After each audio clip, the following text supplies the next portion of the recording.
Hello and welcome to today's webinar where we're thinking about the progress for providers, checking your progress in delivering personalised support for people living with dementia. Before we begin the broadcast, I just wanted to say if anybody has any questions or comments as we're going through, if you type them into the question box, they'll be read out at the end of the webinar and we can pick up on them then. So Progress for Providers is a self-assessment tool for managers to think about where they are and develop it with the teams. When we were beginning to develop Progress for Providers, we were hoping that care homes who support people with dementia would use it to get a snapshot of where they are now really and have some really clear information about what they needed to do next so that they could prioritise where to put their energy. At the moment, I'm working at a residential care home supporting 43 people living with dementia in Stockport, and one of the first things we did was to go through Progress for Providers with their managers. Now, it's divided into three sections. There's the person section, the family section, and the staff and managers section. And when we used Progress at this particular home, there were some areas that they were doing really well in, and some that they really wanted to do further work around. So using the Progress for Providers helped us to then prioritise the person-centred practices that we wanted to use that would really help folk improve the practice, which in turn would, of course, increase the choice and control in the lives of the people that were living in the home. So, as I said, there are three sections, and in each section a number of different statements. If you are doing fantastically well in terms of delivering personalisation, you'd be scoring at a 5. So you can score yourself, each section has a number of different statements, and you can rate yourself between 1 and a 5 in each of the statements. So if you were maybe just at the beginning around really thinking about how we deliver truly personalised support, you may be scoring a 1 or a 2. If you were doing incredibly well, then you may be scoring a 5. We'd have to say, I guess, that there are a few organisations that are rating themselves at a 5 at the moment because we've been intentionally ambitious in terms of what people would be delivering if they were scoring a 5. So here's an example from section 1, and section 1 is the person, and this is statement 3, which is we know and act on what matters to the person. So what this means is that we know what's important to the person, what increases a person's well-being, what makes them feel happy, content and fulfilled, and how do we support a person in a way that makes most sense to them. And the way that we're capturing this is onto a one-page profile, and this is Winifred's example that you see here. And if you if we capture this information onto a one-page profile, and it becomes our job description on a day-to-day basis because it's telling us what matters to Winifred, and it really helps us ensure that those things are present in her life and that she's consistently supported in a way that makes sense to her, even if there are lots of different staff involved in providing that support. It's crucial that a day-to-day support works really well for Winifred. And of course this would be really helpful to any member of staff providing that support. What we learned from Winifred and her family was that she was happiest when she was busy. She was always a wonderful homemaker. And so Winifred's taken a real role with Beryl, the housekeeper, in looking after the home. I think her well-being is clear to see on this slide, and it's actually now simply the way that Winifred spends her time, and her daughters describe her quite simply as being more alive. Because staff know what's important to Winifred, they're able to really support the way that she lives so that those things are present. And I think what's really crucial here is that our quality of life is absolutely determined by the presence or the absence of things that are important to us, so the things that make us happy, content, things we look forward to and enjoy. And of course that's exactly the same for people that we support. And thinking about this sort of thing really helps us develop more conscious workers, very mindful of the purpose of the role is to seek out what those things are that matter to people, and to be continually listening and learning to what best support looks like for people, especially where people don't use words to speak, where we're making our very best guesses and making the best guesses with people who love and care most about the person.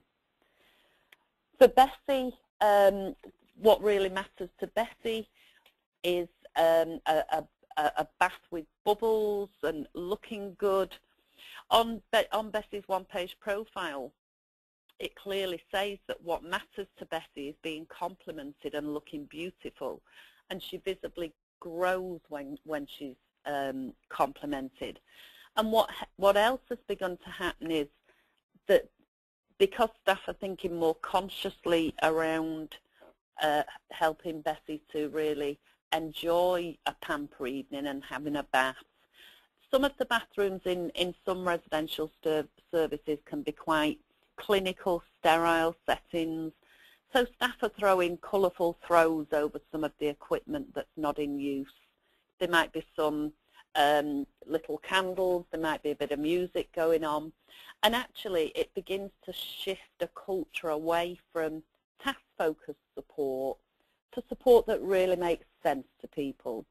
And what we know is that all the restructures and the strategies that emerge won't affect the lived experience of people unless they impact on the practice of those who are providing the direct support. So Progress for Providers really helps us think about where we are in terms of that.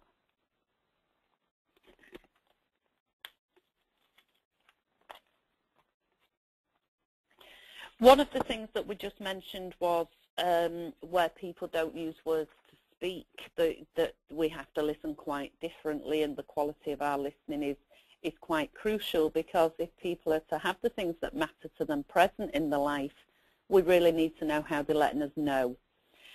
So this is Jenny. Jenny is a lady who lives in a residential service in Lancashire, where with lots of people who are supported there who live with a dementia.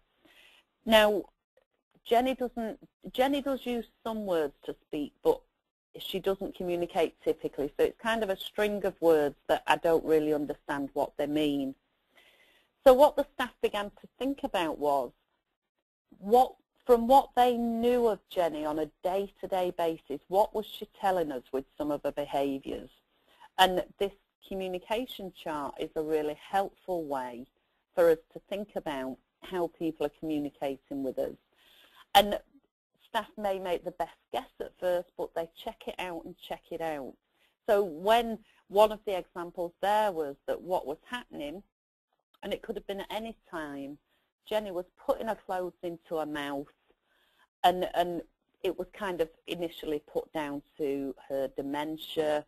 But when staff began listening differently, what they noticed was that if the tea trolley came in the room, Jenny would jump up and drink 4 cups of tea, one after the other. Or if she was walking along the corridor and she put her clothes in her mouth, she'd go into the bathroom and drink from the tap. So a good guess was that she was thirsty. So what we're learning, what we should do in response, is offer Jenny a drink. Tea or coffee with a drop of milk and 1 sugar is favourite, and it must be in a mug. So we get a little bit of extra information there that helps us to support Jenny really well. Another statement from the person section within Progress for Providers is thinking about what's working and not working for people, and making sure that we're changing the things that are not working. So we need to be continually checking out that the things that matter to people are present in their lives, and we do that by asking what's working and not working. So John, who's pictured here, lives in a residential service.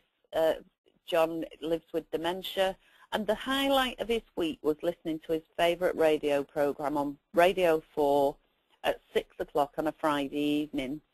And what John and his family told us wasn't working was that he wasn't being supported to listen to it each week. And so we developed actions to make sure that this happened, so that every member of staff could look at John's one-page profile, know that it was important to him to listen to this particular radio show, and best support, always remind John that this radio programme's on at such a time, and support him to sit close to the radio, either in his room or in the lounge, and tune the radio into this particular channel. So it's about really making a difference to people. It's not about good paper. It's about making a difference. And again, Progress for Providers helps us think about where we are. How can we move forward in terms of building on the point that we're at now? And at the back of the Progress for Providers, you'll find a section where people can identify the priority areas that they really want to focus on and develop action plans that are going to make sure that these things are present within the organisation. So for Winnie, what was really important to Winnie was a nip of whiskey and a tea and a wagon wheel, but what she said wasn't working was the dry biscuit and the cup of tea she got at supper. And the thing was, it wasn't, that didn't need more time or money. It was simply about knowing and acting on that knowledge. So, and the other thing is that other people began to then ask for a bit of whiskey in the tea, and that idea that if people do only know red and blue, how do they choose from a whole range of options? So lots of different opportunities arise for everybody. This is another statement in the persons section of Progress for Providers around supporting people to initiate and maintain friendships and relationships. So by listening well to Doreen and Annie, they've reconnected with friends outside of the residential service that they live in. And it's not typically what you'd be seeing in a residential care home for people living with a dementia, where people are regularly going out on their own to meet friends, on their own but with support, either from a staff member or from a non-paid person who they've kind of reconnected with. One of the key things when we're thinking about community and maintaining friendships and relationships may be about thinking about supporting people to make new friends as well, you know, and to develop natural networks, because we know that particularly in these times of austerity, we're not going to get more staff, but what we can do is looking at other ways to make it happen, I guess. So another statement around supporting people to be part of the community and civic life. Again, thinking about Ken, who lives in this particular residential service. He'd been a professional footballer, loved football. So thinking together around how the team that supported Ken could support him to get back into football. And for May had talked about going swimming and thinking about getting back into swimming at the local baths. So Ken went off with a member of staff that he was matched with, and he continues to be involved with the club. And it's not just about going watching the game. He's been supported to get much more involved in the community projects and events that are going on. And for May, by using community maps and thinking about places that were important to May, she's now a contributing member of a local church community. She's also made natural connections where she's been supported to go off to the beauty salon in the town because one of the things that we know she loves is a manicure. And of course that's a much richer experience for May if she's going out into town and getting her nails done professionally. And then she called a wine bar on the way back and had a glass of wine. And so this idea of connecting outside is something that, again, we can really use Progress for Providers to think about how we're doing in terms of connecting with faith communities or any other groups that are out there in community. So it's really going to help people to live the best possible lives that they can. So these are a few examples of statements and stories from the persons section. If we now have a look at section 2, this is the family section where we're thinking about family's contribution and how crucial it is that we listen well to the knowledge and expertise that family members can bring us. So this is Hilda and her daughter, and John, who lives in the same residential service with his wife. And what we're aiming to do is really work proactively with families to ensure that we're listening well and capturing their contribution, and so as they're supporting us to help their relatives to live lives that make real sense to them. This is Joan and Bill, another statement in the family section, supporting family relationships to continue and develop. I think this is a wonderful example of how that's happened. Joan lives in a residential service. Her husband Bill visits daily. They always celebrate wedding anniversaries, Valentine's Day, birthdays together in the home, and they would always have a meal together, and that remains incredibly important to them. But what this service are doing is looking to go further, and they're supporting Joan to go to a restaurant in the town centre where Bill meets them, and then Bill and Joan have a meal out in a restaurant in town, and it's a much more personal experience for them, I guess. And just recently they did that to celebrate their 68th wedding anniversary, which was a really lovely story, I think. We're now into section 3 of Progress for Providers, and this statement is around finding the best match between people. And we know that what typically happens, if any matching at all happens in care homes, is that people are appointed as a key worker to a person, or even sometimes, sadly, to a room. We also know that it's probably one of the most significant decisions that we can make is who supports a person, because it's so vital that they actually like each other. Even if we're doing something that we enjoy, if we're doing it with somebody we don't like or who doesn't like us, then it can be a really miserable experience, a really miserable experience, I guess. And number 5 on this statement would mean that we're matching staff to people who live in the home based on both personality characteristics and shared hobbies and interests. And the person-centered thinking tool that we use to do that is the matching slide. And we have an example up on the screen there. But in order to know these things, we must have staff one-page profiles and one-page profiles for people we support, so that we can begin to look at that matching around shared interests and hobbies.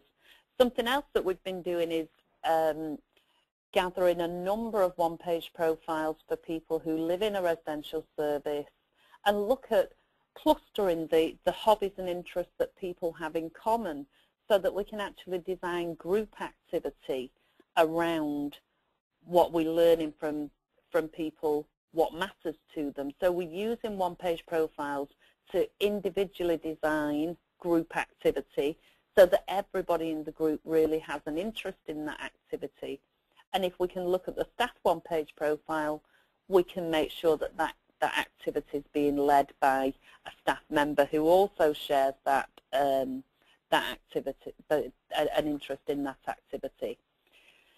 And developing staff one-page profiles, it also begins to start to change our relationship with staff, because we're giving a really clear message that who you are as a person really matters. And the other benefit is, if we're saying to staff that they need to know exactly how to support each individual that lives in the home, we're also mirroring this in the way that we support our staff. So if we know as managers exactly how staff want to be supported from their perspective, then we're beginning to create a person-centered culture that makes it much more likely that people are supported in a truly person-centered way as well. So those are a few examples from the 3 sections in Progress for Providers. I guess it's worth mentioning that Norman Lamb, the Minister for Care Services, wants to focus on direct payments in residential care, and the piloting for that begins this year. Progress for Providers can really help us be ready for this, and more innovative providers are getting on board, recognising that they have to be match fit for the personalisation agenda. And in terms of assessing where we are and where we want to go, Progress for Providers might be something that you find really helpful in that. So thank you for attending the webinar today. I'm going to hand you back over to Kerry. Thanks, Jill. I have one question for you today, Jill, and that is it possible to get a copy of the Progress for Providers booklet? Yes, an electronic copy can be downloaded from the Helen Sanderson Associate website, or if anybody wanted a hard copy, if you